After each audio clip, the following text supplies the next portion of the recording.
दोस्तों, मूवी की शुरुआत में हमें साल 2065 दिखाया जाता है, जहां हम देखते हैं कि हाल ही में एक वैज्ञानिक ने टाइम मशीन का आविष्कार कर लिया है। बस अब उसका ट्रायल ही बाकी है। ट्रायल के लिए उस मशीन को साल 2015 में भेजा जाएगा और मशीन को इस तरह से सेट किया जाएगा कि मशीन जाने के 5 मिनट के अंदर अपने रियल टाइम में लौट आएगी, और अगर ऐसा नहीं होता है तो टाइम मशीन के अंदर रखा हुआ केमिकल बम मशीन को ऑटोमेटिक ही ब्लास्ट कर देगा। मूवी के अगले सीन में हमें साल 2015 दिखाया जाता है, जहां हम इलेंगो नाम के लड़के को देखते हैं जो कि बेरोजगार लड़का है। इलेंगो को ना ही कोई जॉब करने में इंटरेस्ट है और ना ही कोई बैंक बिजनेस के लिए उसे लोन दे रही है। इलेंगो का एक पुनीत नाम का ज्योतिषी दोस्त है जिसका धंधा भी काफी मंदा चल रहा है, लेकिन फिर भी इलेंगो अपनी लाइफ को मस्ती से जीता है। और उसकी एक गर्लफ्रेंड भी है जिसका नाम अनु है, जिसके पापा एक अमीर बिजनेसमैन है। अनु के पापा को कुछ गुंडे प्रॉपर्टी के लिए परेशान कर रहे हैं। गुंडे काफी खुखार है जो किसी को भी मारने में बिल्कुल भी नहीं हिचकिचाते, लेकिन अनु के पापा उनकी कंप्लेन बिना डरे पुलिस में कर देते हैं, जहां हम देखते हैं कि पुलिस ने भी अनु के पापा को मोहरा बनाकर गुंडों को फंसाने का जाल बिछा दिया है।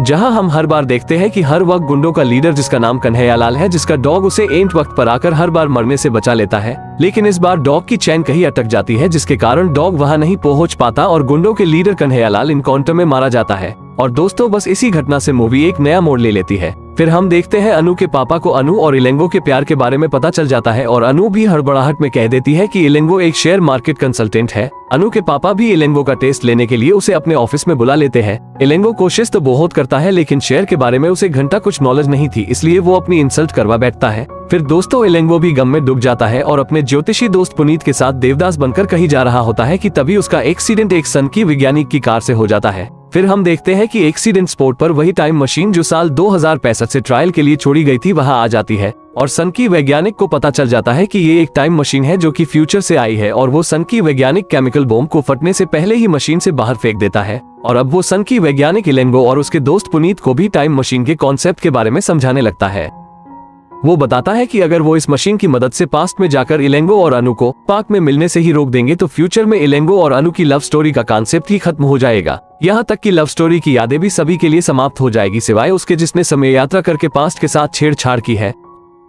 और इतना बताकर सनकी वैज्ञानिक इलेंगो और पुनीत को घर भेज देता है, लेकिन यहाँ उन दोनों को घर भेजकर सनकी के दिमाग में कुछ अलग ही खुराफात चल रही थी। अगले दिन जब इलेंगो और पुनीत वहां पहुंचते हैं तो उन्हें पता चलता है कि सनकी वैज्ञानिक को 440 वोल्ट का झटका लगा है, जिसकी वजह से सनकी कोमा में चला गया। अब इलेंगो और पुनीत पिछले रात की घटना जानने के लिए जब टाइम मशीन से पिछली रात में जाते हैं तो वो वहां देखते हैं कि सनकी वैज्ञानिक प्लान बना रहा है कि वो टाइम में पीछे जाकर इलेंगो और पुनीत को टाइम मशीन मिलने से ही रोक देगा, जिससे भूतकाल के साथ छेड़छाड़ होने से भविष्य बदल जाएगा और इलेंगो और पुनीत की टाइम मशीन की सभी यादें भी समाप्त हो जाएगी। इतने में सनकी वैज्ञानिक को झटका लगता है और वो हॉस्पिटल पहुंच जाता है। यहाँ इलेंगो और पुनीत सोचते हैं कि धोखेबाज के साथ सही ही हुआ है। अब सनकी वैज्ञानिक के मौजूद न होने से इलेंगो और पुनीत टाइम मशीन का उपयोग करना सीख लेते हैं। अब उन लोगों को टाइम मशीन की मदद से पैसे कमाने का आइडिया आता है और वो लोग टाइम मशीन की मदद से साल 1900 के समय में जब सोने का भाव 1 रुपए तोले से भी कम हुआ करता था, वहां जाकर ढेर सारा सोना खरीदने का प्लान बनाते हैं।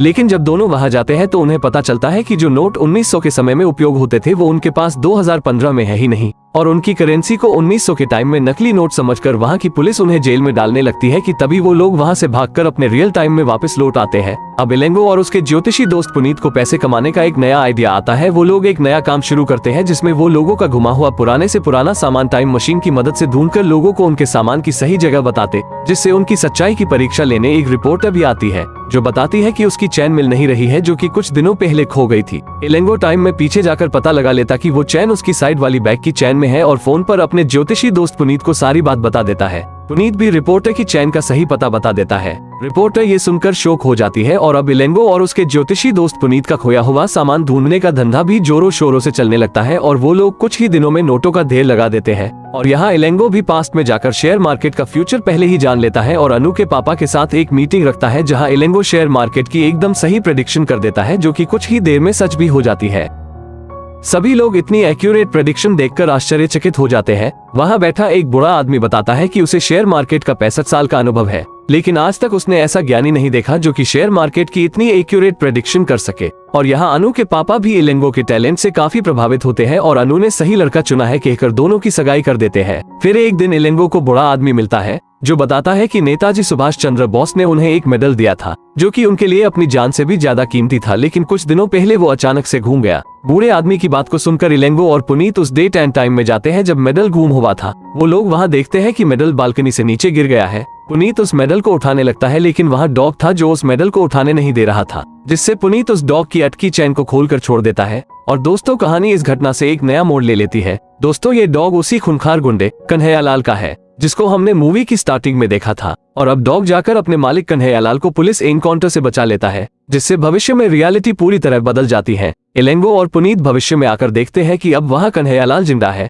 जिसकी वजह से अब अनु के पापा की जान भी खतरे में है। लेकिन जहाँ तक उन्हें याद था, कन्हैयालाल का तो एनकाउंटर हो चुका था, जिससे इलेंगो और पुनीत गड़बड़ का पता लगाने के लिए टाइम में पीछे जाते हैं, तो उन लोगों को पता चल जाता है कि ये सारी गड़बड़ उस डॉग के छूट जाने की वजह से हुई है। डॉग ने कन्हैयालाल को पुलिस एनकाउंटर से बचा लिया। वहीं हम देखते हैं पुलिस वाले और कन्हैयालाल की झड़प में एक गोली मशीन से टकराकर पुनीत को भी लग जाती है, जिससे अपने समय में वापस लौटकर उन्हें पता चलता है कि पुनीत को तो कुछ नहीं हुआ, लेकिन गोली लगने से टाइम मशीन जरूर खराब हो गई है और अब वो काम नहीं कर रही है। और यहीं पर उन्हें समझ आता है कि चूंकि उन लोगों ने भूतकाल के साथ छेड़छाड़ की है, इसलिए उन्हें याद है कि कन्हैयालाल एनकाउंटर में मारा गया था। बाकी सभी लोगों के दिमाग से कन्हैयालाल के एनकाउंटर की पुरानी यादें समाप्त हो गई है। अब भविष्य में सभी लोगों को यही याद है कि कन्हैयालाल उस रात पुलिस वाले को मारकर फरार हो गया था। लेकिन अब सनकी वैज्ञानिक कोमा से बाहर आ चुका था। इलेंगो सनकी को सारी बात बताता है और कहता है कि वो कैसे भी इस मशीन को सही करके उनकी समस्या का हल कर दे, फिर वो चाहे तो उस मशीन को अपने पास रख ले। सनकी उन्हें बताता है कि इस मशीन को वो ठीक तो कर देगा, लेकिन इसमें काफी टाइम लगेगा। लेकिन इधर कन्हैयालाल अनु के पापा को मारने के लिए उन्हें पागलों की तरह ढूंढ रहा है। अनु के पापा कन्हैयालाल से बचने के लिए एक और गुंडे कबीर के पास जाते हैं, लेकिन कन्हैयालाल इतना खूंखार गुंडा था कि वो कबीर को भी मार डालता है। तभी सनकी वैज्ञानिक उन्हें बताता है कि उसने मशीन को सही तो कर दिया है, लेकिन वो मशीन की मदद से भूतकाल में तो जा तो सकते हैं, लेकिन उनका अपने रियल टाइम में वापस लौट पाने की पॉसिबिलिटी काफी कम है। लेकिन इलेंगो भी फैसला करता है कि चाहे उसकी जान क्यों न चले जाए, वो टाइम मशीन से हुई सभी गड़बड़ को ठीक करके रहेगा। इलेंगो पुनीत के साथ उसी टाइम में जाकर कन्हैयालाल को मारने का फैसला करता है और उस टाइम में चला जाता है। फिर हम देखते हैं कि उस टाइम में कन्हैयालाल और इलेंगो की जमकर मारपीट होती है, जिसमें टाइम मशीन के भी टुकड़े टुकड़े हो जाते हैं और कन्हैयालाल भी बचकर वहां से निकल जाता है। अब इलेंगो के पास कोई रास्ता नहीं बचा था, लेकिन तभी उसे याद आता है कि ये वही रात है जब उसे पहली बार टाइम मशीन मिली थी। अब इलेंगो और पुनीत उस सनकी वैज्ञानिक और उसके एक्सीडेंट को ही रोक देते हैं, जिससे भविष्य पूरी तरह बदल जाता है। और चूंकि अब उन लोगों ने टाइम मशीन को मिलने से ही रोक दिया है, जिससे भविष्य पूरी तरह बदल गया है। और इलेंगो की लैंडिंग सीधे अपनी शादी में होती है, जहां उसे कुछ याद नहीं था कि उसके साथ इन 2 महीनों में क्या हुआ है। और इधर ज्योतिषी पुनीत की ऑलरेडी शादी हो भी चुकी थी।